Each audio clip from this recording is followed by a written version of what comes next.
स्वागत है। आज हम जेम्स क्लियर की किताब एटॉमिक हैबिट्स या परमाणु आदतें के कुछ अहम विचारों पर बात कर रहे हैं। हाँ, हमारे पास किताब के कुछ खास अंश हैं। और हमारा मकसद है ये समझना कि रोज के छोटे छोटे लगातार सुधार कैसे बड़े नतीजे ला सकते हैं। और ये आदतें बनती कैसे हैं और टूटती कैसे हैं। क्या लगता है, रोज सिर्फ 1% बेहतर होना, क्या इससे जिंदगी सच में बदल सकती है? चलिए इसी पर आज गहराई से बात करते हैं। तो जो पहला विचार है वही काफी दिलचस्प है। छोटी आदतें चक्रवृद्धि ब्याज की तरह। हाँ, रोज सिर्फ 1% सुधार और साल खत्म होते होते आप 37 गुना बेहतर। ये आंकड़ा तो कमाल का है। बिल्कुल कमाल का है। और ये सिर्फ गणित नहीं है, इसके पीछे मनोविज्ञान भी है। देखिए, किताब का एक बड़ा सबक ये है कि सफलता बड़े लक्ष्यों से उतनी नहीं मिलती हाँ, जितनी सही सिस्टम बनाने से मिलती है। एक जगह कहा भी गया है, आप अपने लक्ष्यों के स्तर तक नहीं उठते, अच्छा, आप अपने सिस्टम के स्तर तक गिरते हैं। ये सोचने वाली बात है ना? हम सब गोल गोल चिल्लाते हैं, पर क्लियर कहते हैं सिस्टम बनाओ। सही कहा। मतलब प्रोसेस पर ध्यान दो, रिजल्ट पर नहीं। हाँ, और इसमें धैर्य रखना बहुत जरूरी है, क्योंकि शुरू में मेहनत का असर दिखता नहीं है। उसे वो कहते हैं अव्यक्त क्षमता का पठार। प्लेटो ऑफ लेटेंट पोटेंशियल। हाँ, वो दौर जब लगता है कुछ हो ही नहीं रहा। बिल्कुल, लगता है मेहनत बेकार जा रही है, पर असल में नींव बन रही होती है। और फिर आता है वो पहचान वाला आइडिया। वो मुझे बहुत असरदार लगा। हाँ, वो तो है ही। कि सिर्फ ये मत सोचो वजन कम करना है, बल्कि सोचो मुझे एक सेहतमंद इंसान बनना है। ये सोच का कितना बड़ा बदलाव है। बिल्कुल।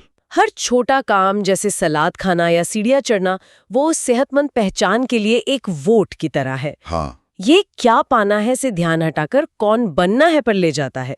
ये बहुत गहरा बदलाव है मानसिकता में। तो इस बदलाव को असलियत में कैसे लाया जाए, यहीं पर वो 4 नियम आते हैं ना। हाँ, किताब हमें एक बड़ा प्रैक्टिकल ढांचा देती है। 4 कदम या नियम। संकेत यानी क्यू, फिर लालसा यानी क्रेविंग, फिर प्रतिक्रिया यानी रिस्पॉन्स, और आखिर में इनाम यानी reward. Q, craving, response, reward, CCRR। हाँ, ये चारों मिलकर एक लूप बनाते हैं। हर आदत अच्छी या बुरी इसी लूप पर चलती है। तो ये 4 नियम समझने का मतलब है कि हमारे हाथ में एक तरह का टूल किट आ गया। बिल्कुल।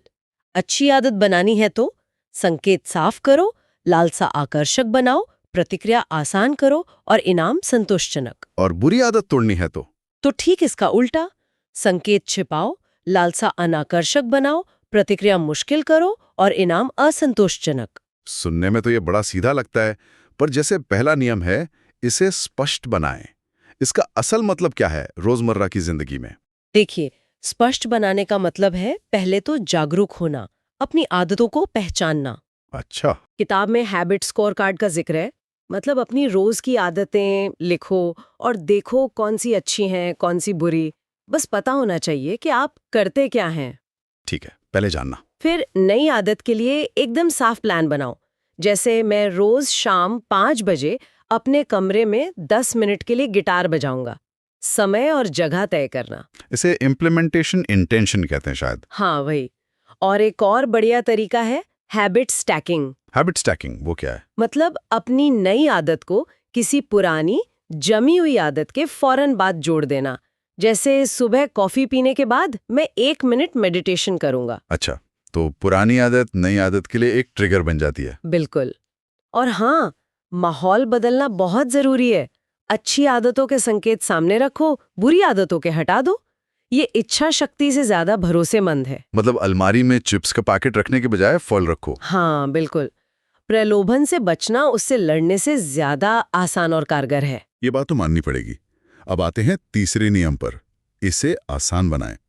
ये मुझे खास जरूरी लगता है क्योंकि शुरू करना ही अक्सर पहाड़ लगता है। सही कहा। यहाँ पर वो 2 मिनट का नियम बहुत काम आता है। 2 मिनट का नियम। हाँ, कोई भी नई आदत शुरू करनी है तो उसे इतना छोटा कर दो कि 2 मिनट में हो जाए। बस 2 मिनट। हाँ, जैसे रोज 1 घंटा पढ़ना है के बजाय शुरू करो रोज रात को सिर्फ 1 पन्ना पढ़ना है। हाँ। या रोज जिम जाना है के बजाय सिर्फ जिम के कपड़े पहन लेने हैं। अच्छा। मकसद है बस शुरुआत करना, मोमेंटम बनाना। बिल्कुल। शुरुआत में परफेक्शन नहीं, कंसिस्टेंसी जरूरी है। आदत के रास्ते में जो भी रुकावटें हैं, फ्रिक्शन है, उसे कम करना है।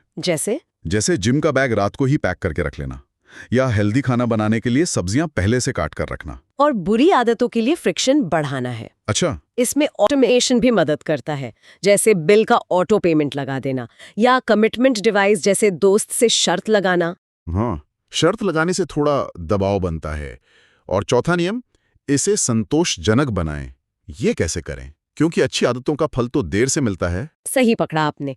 हमारा दिमाग तुरंत मिलने वाले इनाम पर ज्यादा ध्यान देता है, इसीलिए ये जरूरी है कि आदत पूरी करने के फौरन बाद कुछ अच्छा महसूस हो। वो कैसे होगा? यहीं पर हैबिट ट्रैकर्स काम आते हैं, जैसे कैलेंडर पर क्रॉस लगाना या किसी ऐप में टिक करना। वो छोटी सी जीत दिखती है ना, तो अच्छा लगता है। हाँ, वो टिक मार्क देकर संतुष्टि मिलती है। बिल्कुल।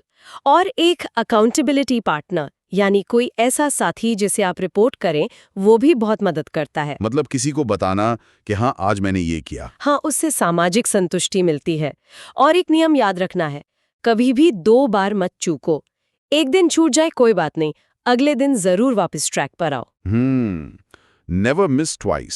संक्षेप में कहें तो ये 4 नियम स्पष्ट, आकर्षक, आसान, संतोषजनक, ये सिर्फ किताबी बातें नहीं है। ये असल में मानव व्यवहार को समझने और उसे बदलने का एक व्यावहारिक विज्ञान है। मतलब आदतें बनाना सिर्फ इच्छा शक्ति का खेल नहीं है। बिल्कुल नहीं, ये मनोविज्ञान, माहौल और छोटे छोटे बदलावों का विज्ञान है। तो इन सारी बातों का निचोड़ क्या है हमारे लिए? मेरे ख्याल से यही कि बड़े बदलाव लाने के लिए कोई बहुत बड़ा नाटकीय कदम उठाने की जरूरत नहीं है। सही, जरूरत है बस उन छोटी परमाणु जैसी आदतों को लगातार रोजाना दोहराने की। ये अपनी पहचान को धीरे धीरे बदलने, काम करने वाले सिस्टम बनाने और अपने माहौल को अपने हिसाब से ढालने के बारे में है। बिल्कुल। मतलब बदलाव मुमकिन है और इसके लिए कोई सुपर हीरो वाली इच्छा शक्ति नहीं चाहिए। नहीं, बस स्मार्ट, छोटी, रोज की जाने वाली आदतें चाहिए, जो समय के साथ मिलकर कमाल कर सकती है। जाते जाते एक सवाल सबके लिए छुड़ जाते हैं। अगर हमारी आदतें ही हमारी पहचान को आकार देती हैं, हाँ, तो आज हम जो छोटी छोटी चीजें रोज कर रहे हैं, वो अनजाने में हमारे कौन सी पहचान को मजबूत कर रही हैं? सोचने वाली बात है ये।